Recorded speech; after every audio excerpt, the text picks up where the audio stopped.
আমাদের আজকের আলোচনা বিংশ শতাব্দীর আলোড়ন সৃষ্টিকারী গ্রন্থ মাইকেল এইচ হার্ট রচিত দ্য 100।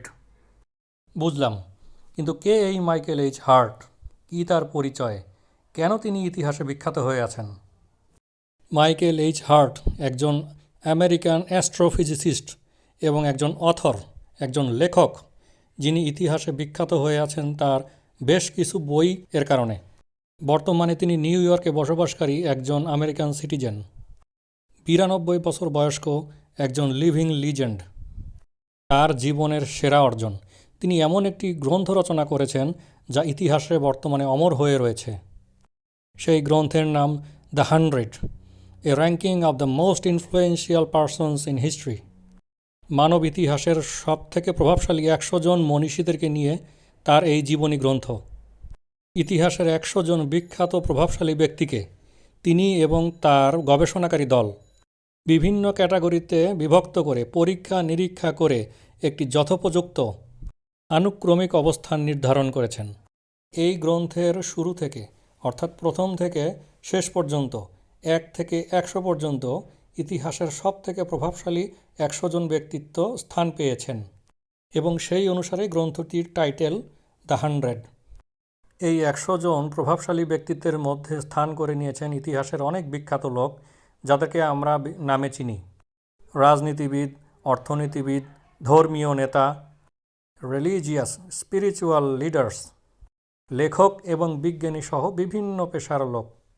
এভাবে শুরু থেকে শেষ পর্যন্ত যারা এই বইটিতে স্থান পেয়েছেন তারা কেউ কেউ বিভিন্ন তত্ত্ব বা থিওরির জন্য বিখ্যাত হয়ে আছেন, কেউ কেউ কোনো আবিষ্কারের জন্য বিখ্যাত হয়ে আছেন, কেউ কেউ কোনো জাতি গঠনের বিখ্যাত রোল মডেল হিসেবে এই সিরিয়ালে স্থান করে নিয়েছেন।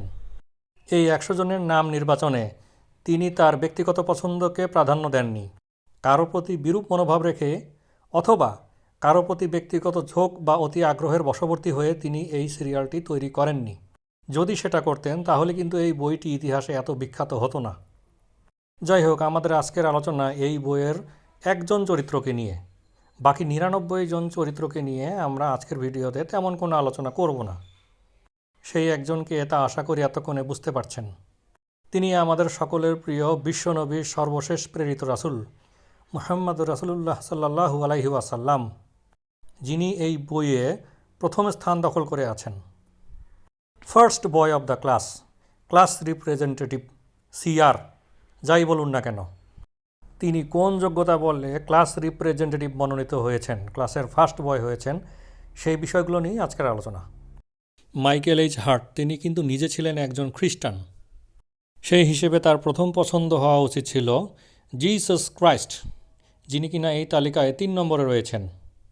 পছন্দের ব্যক্তিকে কেন 3 নম্বরে রাখলেন, আর 1 নম্বরে কেন তিনি এমন একজন লোককে রাখলেন যাকে কিনা তার পছন্দ করার কথা নয়, এর ব্যাখ্যা দিতে গিয়ে তিনি বলেছেন, my choice of Muhammad to lead the list of the world's most influential persons may surprise some readers and may be questioned by others, but he was the only man in history who was supremely successful on both the religious and secular level. বুঝলামই তো না কি বলল, আবার একটু দেখি।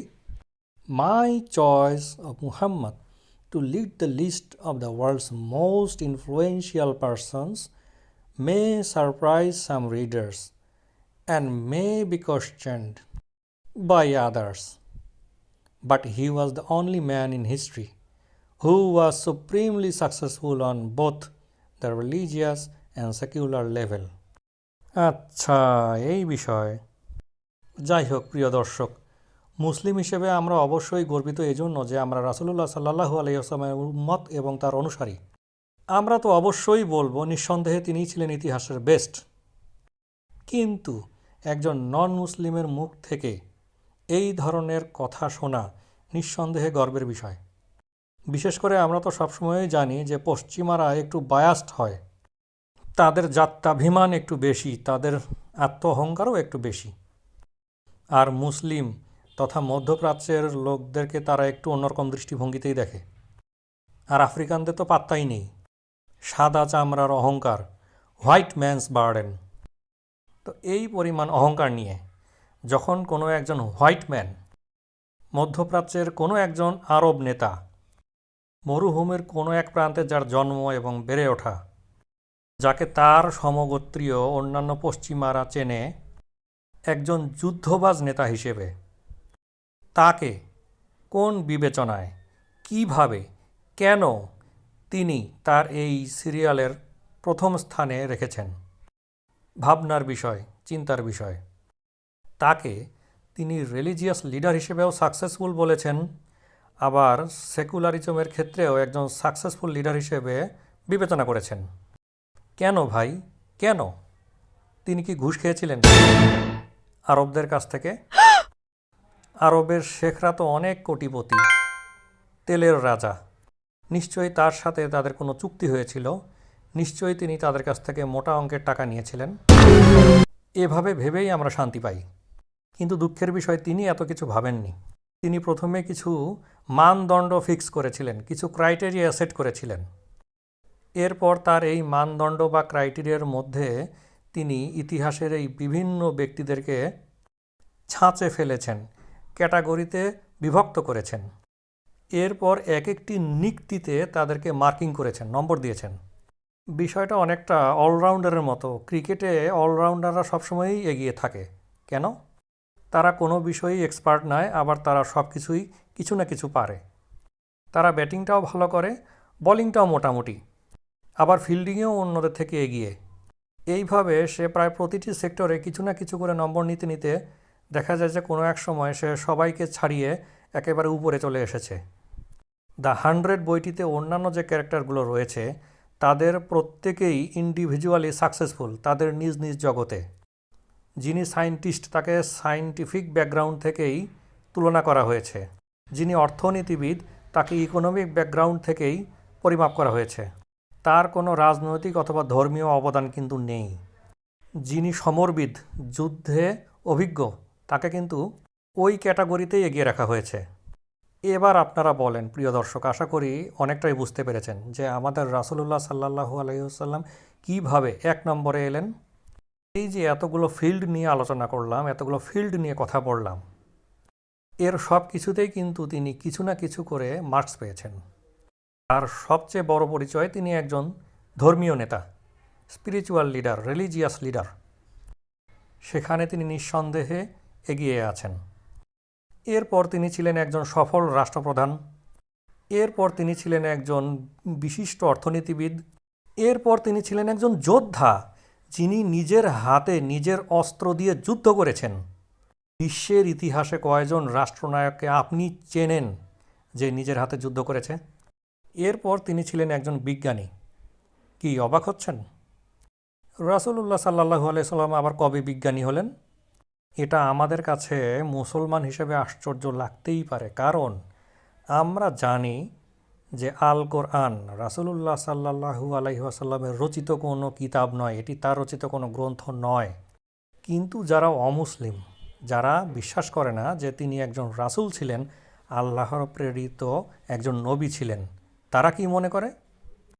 তারা তো বিশ্বাসই করে না যে আল কোরআন আল্লাহ তাআলার প্রেরিত একটি কিতাব, গাইডেন্স সেন্ট বাই আল্লাহ সুবহানাহু ওয়া তাআলা। তাই তারা আল কোরআনকে ট্রিট করে রাসূলুল্লাহ সাল্লাল্লাহু আলাইহি ওয়াসাল্লামের রচিত কোনো একটি গ্রন্থ হিসেবে। তাওরাত, জাবুর, ইনজিল সহ যে কিতাবগুলো বর্তমানে রয়েছে, যে ভার্সনগুলো রয়েছে, আমরা জানি যে এর প্রতিটি হচ্ছে করাপ্টেড। একমাত্র আল কোরআন রয়েছে অক্ষত অবস্থায়। আল কোরআনের সাথে টেক্কা দেওয়ার মতো কোনো গ্রন্থ আজ পর্যন্ত আবিষ্কৃত হয়নি। যেহেতু তারা বিশ্বাস করে যে আল কোরআন হচ্ছে রাসূলুল্লাহ সাল্লাল্লাহু আলাইহি ওয়াসাল্লামের ইনস্ট্রাকশনস অথবা কথা অনুসারে রচিত একটি গ্রন্থ, কাজেই এটা তাদের কাছে একটা বিস্ময়। কারণ বর্তমানে অনেক আধুনিক বিজ্ঞানীরাই স্বীকার করেন যে আল কোরআন হচ্ছে মাদার অফ অল সায়েন্স। এতে আপনি কি কি পাচ্ছেন? এটা একটা কমপ্লিট প্যাকেজ। এতে আপনি পাচ্ছেন physics, chemistry, astrology, biology, zoology, botany, রাষ্ট্রবিজ্ঞান, অর্থনীতি, সমরবিদ্যা, নীতিশাস্ত্র, নৃতত্ত্ব, ম্যাথমেটিক্স, হোম ইকোনমিক্স, ফার্মেসি, এমনকি ফিকশনাল নোভেল।